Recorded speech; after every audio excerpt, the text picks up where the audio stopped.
Welcome back to Alpacamade. It's good to see you this week. It is April 20th, 2020. Today we're going to do a little channel roundup and a hiking update. But before we do that, I just want to bring you a couple of comments by way of encouragement. I ran across this guy a couple of days ago, maybe middle of last week sometime, and he has some information for us that I think is wise counsel. 20 million people have become unemployed within the last 4 months, bringing the total to about 22 million unemployed in the U.S. My conviction on this, and it has not changed since the first time I read this earlier today when I was perusing this report in preparation for this, is that those of us who are in a position to be the light should be the light. Those of us that are in a position to assist our friends, neighbors, loved ones, fellow members from church, extended family, whatever, be the light. This is what we teach and preach here, positions of strength. I want to be so good that I can help other people in times of chaos, i.e. right now. And is this the ultimate arbiter of chaos? No, absolutely not. But it's what we got right now. And by the hand of the Father, we are in a good position to where we can be a blessing to other people. And so if you are also in a good position where you can be a blessing to other people, please do so. Because there are a lot of people who are going through hell right now. And if you can help them, help them. And a lot of people aren't going to ask for help. So you're going to have to figure out how you can help and then just help. Whether it's a prideful thing or an ego thing or a humility thing, or they just, I don't want to impose. Just help. Just go help. Because if we don't help, the government has to.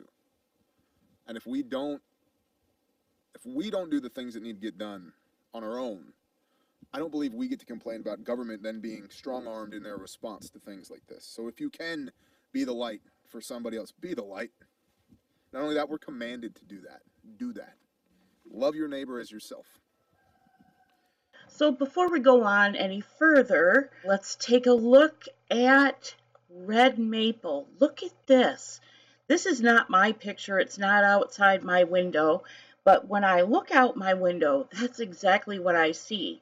I saw this morning on Twitter, and I thought it was kind of interesting. Those of you who have stimulus checks in your hot little hands and have money to burn on top of it.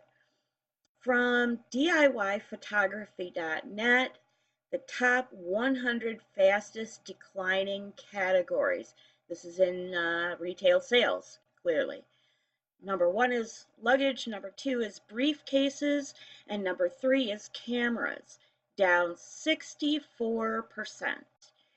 And there are some other interesting, you would expect, men's swimwear, bridal clothing, and men's formal wear might not be doing so well. Rash guards, down 59%. Weird.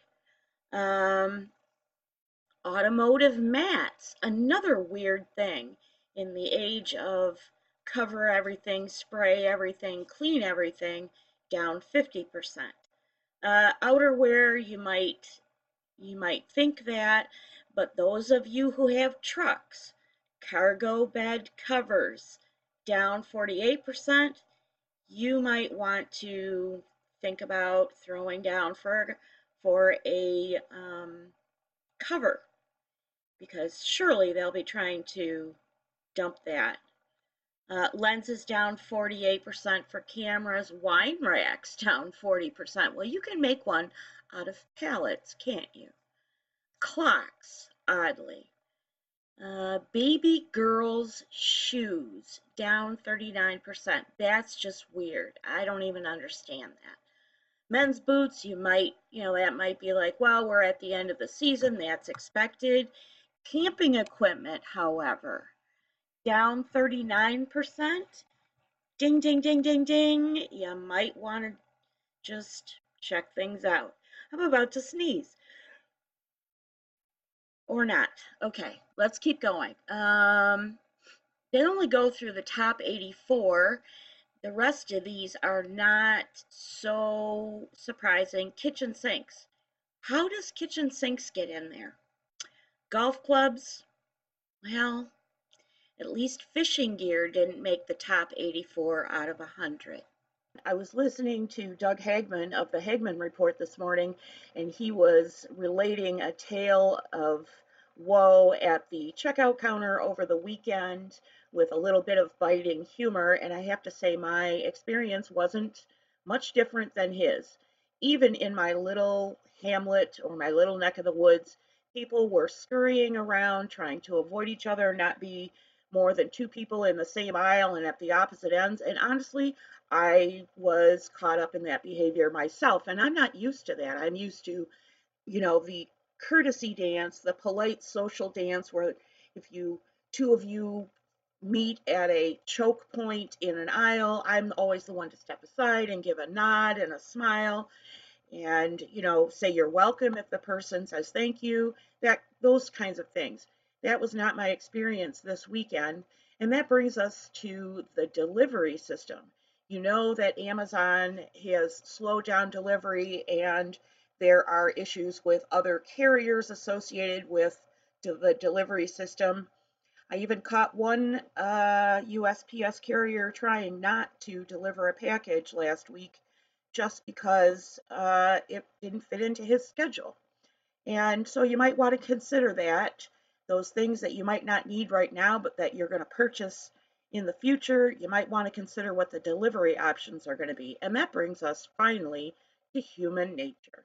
If the last 6 weeks or so haven't taught you anything, I would hope that it would have taught you something about human nature that maybe you found it hard to believe, or maybe you're an optimist and you always want to see the best in people. I encourage that. I wholeheartedly encourage always believing the best about people. But we were warned about this time in history, and this might sound familiar to you. Look, I am sending you out like sheep among wolves. Therefore, be as clever as serpents and as gentle as doves. Well, what does that mean, and what does that have to do with human nature? Clever, when you're talking about serpents, serpents can't warm themselves, for example. So they find a spot that's already warm, like a rock, for example, in the sun, to warm their body temperature. What about being as gentle as doves? Well, you never see a dove going after a mammal, a mouse, a muskrat, or whatever. They're not carnivorous birds. They're very gentle, and their call is very soft and sweet. And that is what we're being told to be to the outside world as they kind of rip and tear at us for holding firm to our beliefs. That's all I have for you today. I just want to give a new subscriber a heads up. My Facebook page has changed. The address is not the previous address, it's just Alpacamade now. And also for everybody, the Subscribe Star link for donation support is coming down. I forgot to switch it from my second channel to this channel, so it's not functioning properly. Other than that, I hope you're having a great week. I hope you and your family are well and that you are managing to plod through this unusual mess that we're experiencing. I hope that your faith is strong and that the people you surround you with are also of good cheer and faithful. I'll see you soon.